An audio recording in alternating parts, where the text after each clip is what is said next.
Mini lesson number 2, religion. Religion has played a huge part in creating racial inequalities in America, beginning with the chattel slavery. Much of early American Christian identity was based on pro-slavery theology, including the naming of slave ships and the sponsoring of journeys, often by churches. Some Catholic churches in the South relied on plantations and slave labor to help finance the livelihoods of priests and nuns and to support their religious projects and schools. At various moments in American history, the church was the largest corporate slaveholder in Florida, Louisiana, Maryland, Kentucky, and Missouri. The church justified chattel slavery by rationalizing they were Christianizing and civilizing their African captives. Some theologians believed it was divine order that brought Africans to America enslaved. Their enslavement would allow them to receive the Christian message, thus resulting in their eternal souls being saved from hell. However, enslaved Africans already had diverse religious practices when they were brought to America. Many practiced African spiritual traditions. About 20 to 30% were Muslim, and some had already learned of Christianity. Since most Americans were not familiar with African religious practices, they did not respect nor value them. Slaveholders were often encouraged by preachers to allow enslaved people to attend worship services in their attempt to indoctrinate them. Worship services were often held in separate gatherings led by white pro-slavery ministers, who regularly preached sermons encouraging the enslaved to obey their earthly masters. These men of God argued that the sermons would promote docility. Using Christian values to justify chattel slavery and unequal treatment of the enslaved and their descendants can also be found in the lost cause ideology. This ideology uses Christian values as one of many justifications that Southern Confederate states used for fighting the Civil War in order to keep the institution of chattel slavery. However, as black people learned to read English, many immediately began to read the Bible and protest the idea of a biblical justification for slavery. During the Jim Crow period, Christian identity and the Ku Klux Klan, the KKK, were often viewed as synonymous and played a huge role in terrorizing black people.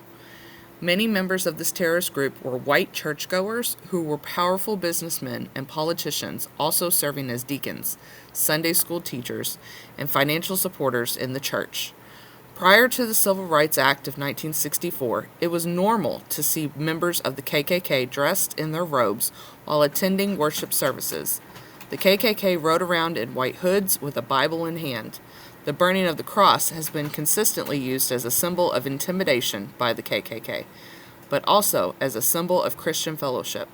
Cross-burning ceremonies during KKK meetings included Christian prayer, worship songs, and other overtly religious symbolism. KKK members believed they were honoring God with their actions.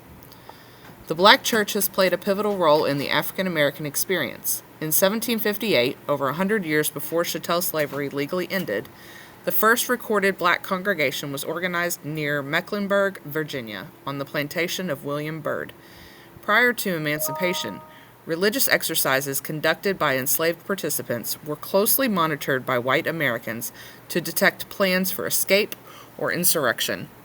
After emancipation, black churches throughout the nation offered African Americans refuge from oppression and focused on the spiritual, secular, and political concerns of the black community, which is referred to as social gospel.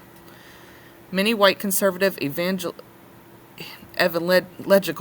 today often oppose social gospel and see advocating for Black Lives Matter or immigrant rights as political activities rather than moral obligations. In the modern-day era, the black church is still the cornerstone of the African American community, and the role of religion in shaping racist ideologies still exists. According to a survey conducted by the Public Religion Research Institute, or the PRRI, in 2018, racism among white Christians is higher than non-religious white Americans. White Christians are about 30% more likely to say monuments to Confederate soldiers are symbols of Southern pride, rather than symbols of racism. White Christians are also about 20% more likely to disagree with the following statement: Generations of slavery and discrimination have created conditions that make it difficult for blacks to work their way out of the lower class.